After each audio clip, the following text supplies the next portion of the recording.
everyone, welcome back to my YouTube channel. It's Ade here again. If this is your first time, you're welcome. My name is Ade and I'm a mommy vlogger, and I make videos about faith, motherhood and lifestyle from England, United Kingdom. If you're an existing subscriber, if you're an OG, if you're if you're a constant member, I really want to say thank you so much. I honestly and really do appreciate you. God bless you. Thank you for always coming back. And if you just see me, if you just saw this thumbnail and you're thinking, should I subscribe, should I not subscribe, please subscribe. Okay, you're going to find inspiring and motivating and then useful content on this channel. I promise you. Go and ask the people that have been, that have been so constant. Okay, anyway, please do consider subscribing if you're coming here for the first time. Thank you so much to our new subscribers. God bless you. Anyway, I don't want to talk too much this morning. Again, I'm so happy and I'm so excited because Expression Music is the proud sponsor of this video. Expression Music is a music school for African Britons, and they teach the African culture and the African language through music. So they also teach about playing keyboard, the Congo drum, how to play the shekere. That shekere I said I was going to buy for my new subscribers. Yes, that shekere. Yes. So they also teach you how to play that. They teach the children how to do that. So if you're interested in any of this, please do check them out. Their name and everything is on the screen right now. Please check them out and give them a call. Also, distance is no barrier, so they will definitely work something out for you. Okay. Anyway, in today's video, we're going to be shaking some tables. If you're interested, if this is something that you love to watch, please definitely keep on watching.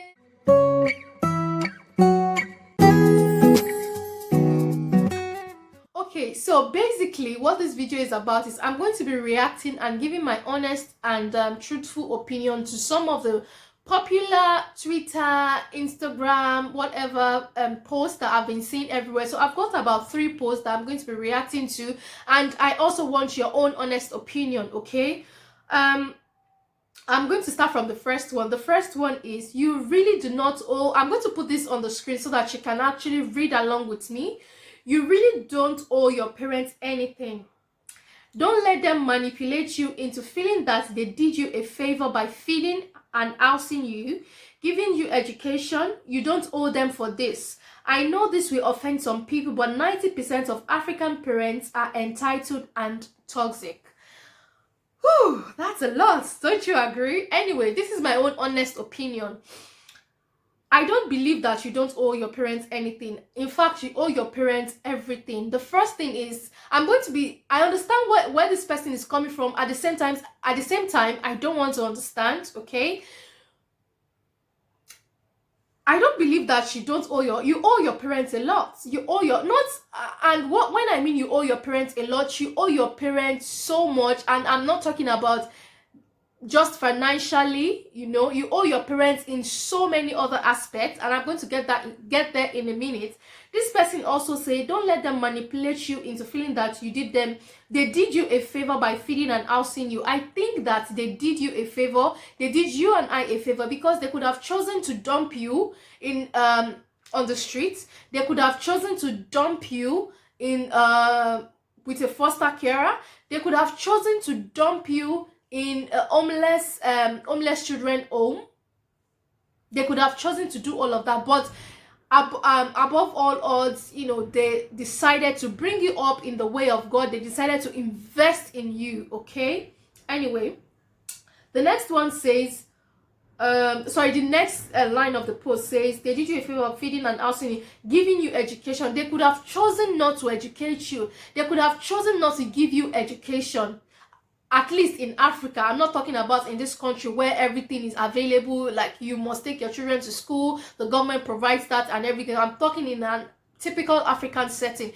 Your parents could have chosen for you to hawk before you go to school. They could have chosen for you to hawk even after I come back to school, even though that is some people's reality. Okay, you don't hold them anything. I know this will offend some people, but yes, it offends me. I find it offensive. Okay, But 90% of African parents I don't think, well, some African parents might be entitled and toxic, and this is why I'm going to say that. I think I read a post of someone where she was saying that her parents bill her monthly, and what they bill her is a lot. She has to put a lot of things in consideration. She also needs to build herself and all of. I understand. See, let me just give you my own honest opinion, and I'm going to give you an example to start with. I remember when I just finished my my BSc in and I was looking to do my masters, and I was checking schools in Ukraine.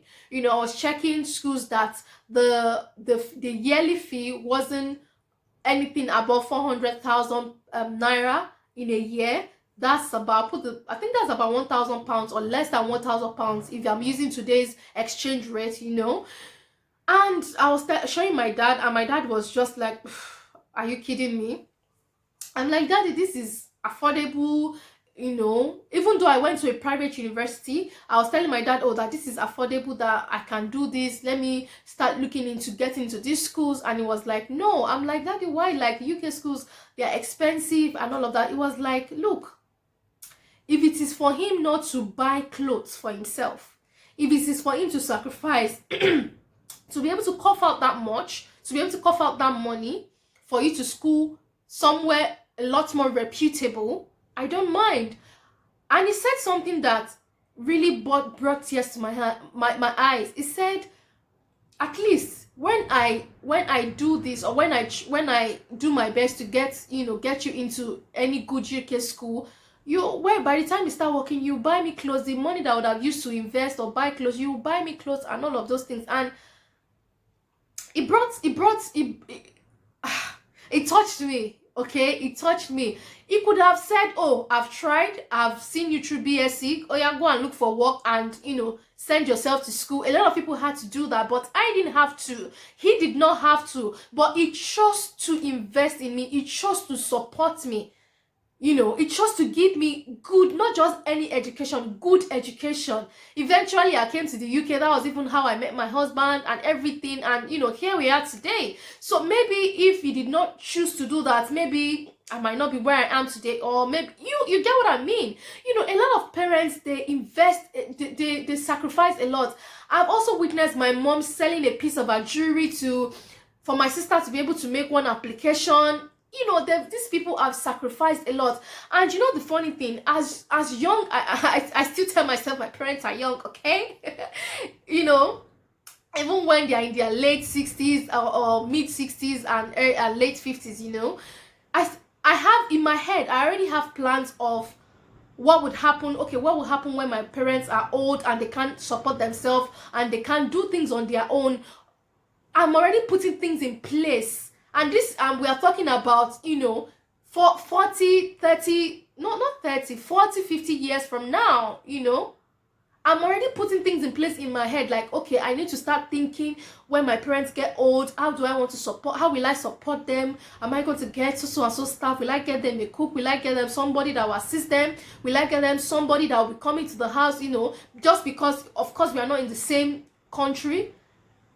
Okay, then I would have to adjust my schedule as well. I have to go see them, I have to make sure I speak to them on a daily basis. I have to make sure this and this is in place. I'm already thinking ahead, because these parents, they are not just ordinary parents to me. They are people that have invested their time, their money, their resources, everything. Not just investing their money. They are people that they've sacrificed a lot for myself, for my siblings. There are people that they've laid down their own plans. See, let me tell you something. If you feel like most African parents depend on their children when they grow old, the money or the resources they would have used to build something really, really strong for them in their old age, they've used it to support you. And they could have chosen to support you to the minimum, but they aim to support you to the highest possible level. And I know that you will agree with me on this. So I know that some African parents overdo it, but I want to believe that most African parents deserve you to take care of them when they are old. They invest in you. When you invest in something, you expect returns. They've invested in you. You've gotten a good job. What stops you from saying, okay, daddy, mommy, this is what I'm going to be giving you every month? I watched one TVC episode where Obiani. See, if you don't watch TVC, you're on a long thing, okay? If you don't watch true your view on TVC, you're on a long thing, okay? I remember when one of the hosts was saying that for some years in their marriage, they were not really giving so much to their parents, or to, both on both sides. So they used those years to build themselves, to build their to build their, because they have children, they have what's it called, they have their own responsibilities and all of those things. It was when they now finished, they now said, okay, let's now start supporting our parents. That's absolutely fine. But what I don't want is, don't say that, oh, my parents are entitled, why should I give them this amount every month, why should I take care of them? If they do not take care of you, you will not be where you are. See, I don't want to even go far into this matter, but I totally disagree with this, okay? Yeah. Anyway, let me know what you feel in the comment section. The next one is, if you must visit a new mother, postpone it. They need rest. Wash your hands. If you are sick or even have catarrh, stay in your house, abeg. Don't kiss the baby. Let thunder not fire you. Take a gift for the mother. Don't wear strong perfumes. Keep your advice to yourself. I totally agree. Oh my goodness. See, even if you're going to visit a new mom, see, even if it's possible, cook for her. If it's possible, help her with the dishes. If it's possible, help her to clean. Like, mothers need rest, new moms need rest, they need all the help. I was saying this in my video about busting motherhood myths, about how one of the myths was saying that mothers that need help and not this and not that. Say, me, I need help, okay? So yes, I do agree with this. And yes, if you have a cold, please stay away. And don't see, this one pisses me off. Why would you kiss a newborn baby, a baby that is not your own baby? Okay, that is so wrong. Please do not kiss a newborn baby, and do not go there. And make sure you take a gift for the mother, even if it is just one single box of wipe, or one single piece of wipe. Take something for the new mom. Don't wear strong perfumes, obviously, of course. And please keep your advice to yourself, please. A lot of people come and they give new moms blast, left, right, and center, and then the mom is confused, okay? So please keep your advice to yourself. Yes, I agree with this post. Now, the next one is, this one too is hilarious. The next one is, when given an opportunity to study or advance in your career abroad, and it's been a dream of yours for years, and your boyfriend refuses, your boyfriend, she did not say your husband, your boyfriend refuses because he doesn't want you to become too arrogant and disrespect him, I think for the sake of peace, you should refuse the opportunity and respect your man. Because relationships are more important than opportunities. Continue. Build a family. Money and your dreams are not that important. He will see this and marry you. I know before even finishing this post, you're already like, what? Like, seriously, this is totally absurd. This is totally wrong. Like, this is totally uncalled for. This is totally, like, really?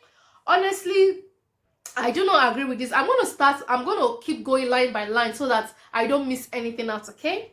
When given an opportunity to study or advance in your career abroad, and it's been a dream of yours for years, and your boyfriend refuses because he doesn't want you to become too arrogant and disrespect him, I think for the sake of this, you should respect the opportunity. You should refuse the opportunity and respect your man.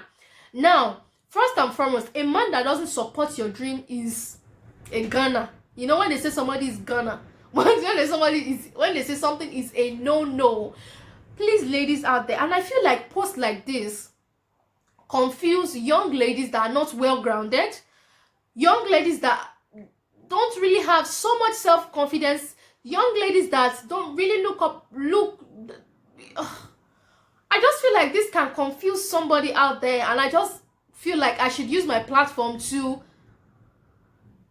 debunk this post. I don't want to use words that are not so nice. You know, this is wrong. Like, don't marry a man, or don't even be with a man, and it even says boyfriend, not even husband, or not even fiance. Even if it's a fiance, just leave the person, I beg. Why would you want to throw your dreams out of the window because of marriage? or because if I do this, this man will not marry me. See, in the first place, do not marry a man that doesn't support your dreams. Dance like on point, like just don't. Okay. The last phrase, the last sentence of our post says, because relationships are more important than opportunities. That is so wrong. Relationships are not more important. See, let me tell you something, auntie. If you're in these shoes and you're watching me, if the man is saying, if you go abroad, I'm going to leave you, leave him. Go abroad, chase your dreams. You will find better people. I'm telling you, you will find better opportunities. Like, God will bring to you like better people that are far better, that will support your dreams. Like, let me even tell you, I feel like one of the things you should be looking out for in a man is somebody that supports you. Let me quickly tell you something. I'm making this post right now, and my husband had to help me with my son. He had to take him downstairs to, tell him to play downstairs so that he doesn't disturb me, so that you don't hear his voice in the background. And that is because this man supports my dream. You can imagine having a spouse that doesn't support you, what you do, and you have to do this video and there's nothing you can do, really. What happens? Okay, so it is that from the first, that point of entry, like that point of relationship, going to courtship, that this person is not supportive of your dreams, is not supportive of what God has called you to do. And that is why you should marry a man of purpose, and not only a man of purpose, a man that your purpose and his purpose align. Okay, let's continue. And it says, okay, she also says, build a family. Money and your dreams are not important. Auntie, keep quiet. Keep quiet. Who told you that money and dreams is not important? Hey, okay. I love my husband. I love my wife. They are living together. When money comes, the marriage is going to be sweeter. Believe it or not. I said what I said. If you don't agree with me, let me know in the comment section. Yes, you love your husband, you love your wife, but when there's more money, auntie, and there's God, no, let's balance it. Let's balance it, okay? You love your wife, your husband loves you. You people Christ is the center of your home, is the center of your marriage. And then there's now plenty money. You're not telling me that it's not important. Auntie, you are speaking the nonsense. You're speaking the rubbish, I beg, let me continue.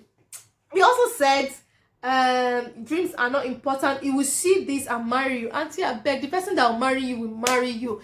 The person that God has brought your way will marry you. Simple, point, plain, and bam, Anyway, those are the tables we are going to, that I've shook. I've shook the tables. Honestly, I don't know why I'm laughing, but it's really not funny. On a lighter note, young ladies out there, please do not marry a man without a vision. Do not marry a man that his purpose and vision doesn't align with yours. Do not marry a man that you wake up and say, okay, I want to pursue this career, and he will not be supportive of you. Okay, do not marry a man that doesn't value you, because a man that values you will value your dreams. A man that values you will value what you want to become in life. Okay, anyway, let me just stop here. I'm very thirsty right now. I hope you've enjoyed this video. I honestly do hope that you've enjoyed this video. Please don't forget to check out Expression Music, and please give them a ring if you're interested in any of their services. I have come to the end of this video, and I want to thank you so much for watching to the end. And if you watch to the end and you've not subscribed, please consider subscribing. I beg you, please consider subscribing. Please consider joining this beautiful family. We are almost at 500 subscribers. Please let us make this happen. Thank you so much. Thank you so much, beautiful people. Don't forget to follow me on my Instagram at @adioye_agwegwe, and I will see you in my next video. You know the drill. Stay blessed, stay safe, and stay in God. Mwah. I love you so much. Bye.